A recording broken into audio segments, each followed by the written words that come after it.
Hey guys, welcome back to another Team Top Cut Comics YouTube video. I'm Alex Schemanske, and I'm going to be profiling Zoroark Execute today. I played this list to a top 64 finish in Roanoke, Virginia this weekend, ending up 6-3. I'm going to be going over my card counts and my matchups today. Starting with Shaman EX. I played two of these because early and late game they can be incredibly useful. They allow me to set up and allow me to get out of potential Gets' hands. 4-4 Zoroark GX, that's pretty common. Obviously, Trade's an amazing ability. Riotous Beating's the main attack. 1 foul play Zoroark. This was incredibly helpful throughout the day. It allowed me to take 1-shots on Buzzwoles for just a DCE. Foul play is just an amazing attack. 1 Mr. Mime. This was purely for the Buzzwole matchup. It allowed me to prevent Jet Punch bench damage, which is very important, especially if they play wide lens. The Roadblock Sudowoodo, it is purely for, I guess, the mirror that prevents them from playing more than 4 Pokemon down without a Hex Maniac in play. 4 Execute. This Execute is probably the foundation of this deck. It's the ability, since I can put it back into my hand from my discard as many times as I like during my turn. It allows me to trade for free, bench them under Skyfield, and if it gets discarded, they're easily discardable. They're just amazing card for this deck, obviously. The 1 Mewtwo EX. X-Ball allows me to one-shot a Buzzwole with 2 energies on it, if I have a choice band, or if they have 3 energies, it's a free one-shot with just a DCE.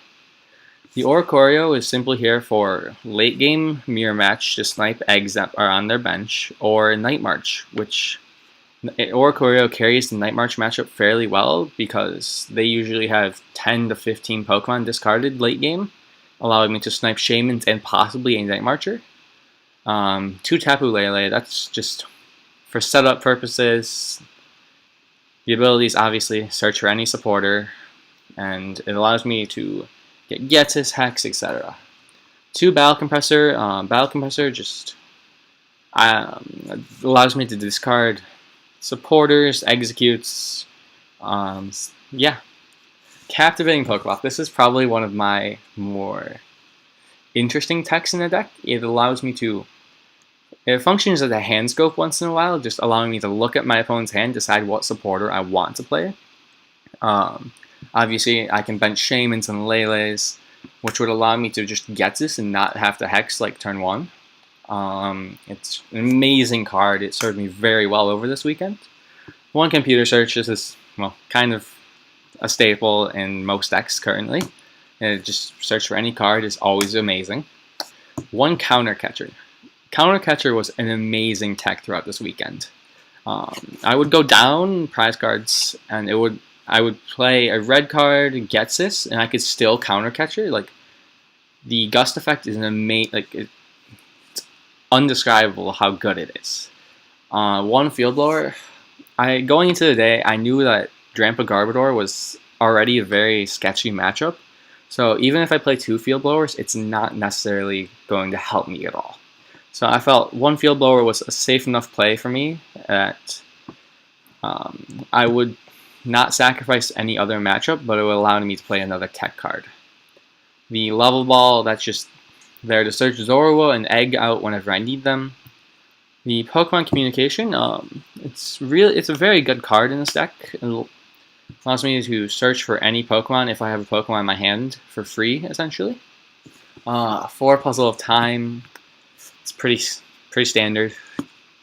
Allows me to get back any 2 cards I want from my discard when I play 2 of them, which in this deck is an amazing effect. I can get back red card,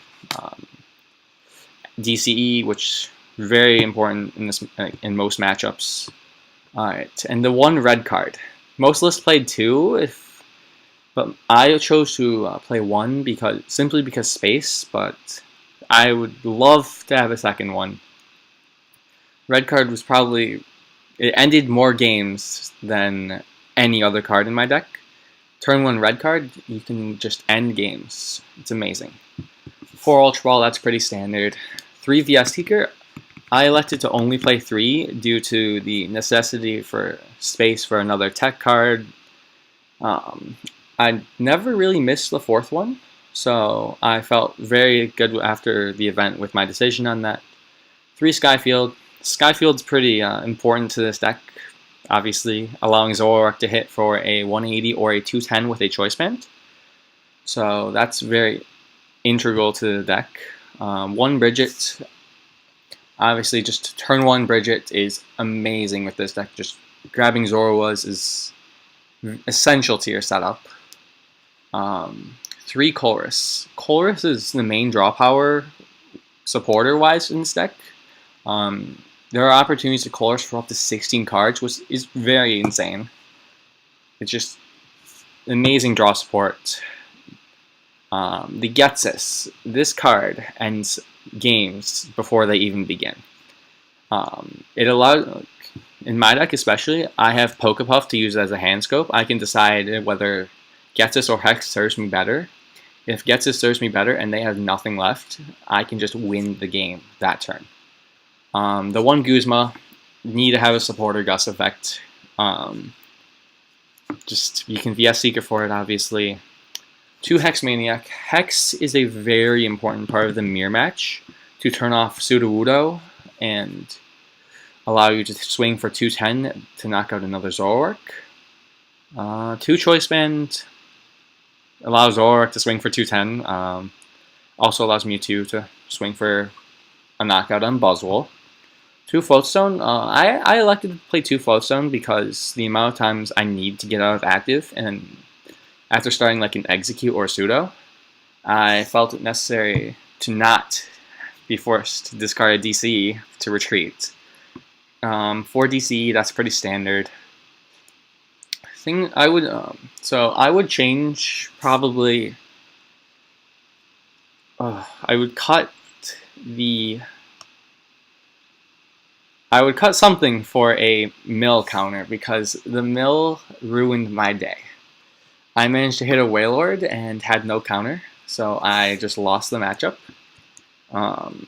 So going through my rounds now, round 1 I hit Night March. I was incredibly happy about this because Oricorio basically makes the matchup free. I 2-0'd that. Round 2 I hit a Buzzwole, and I lost game 1, won game 2, and in game 3 I prized 3 Zoroarks and lost. Round 3 I hit a Gardevoir Gallade.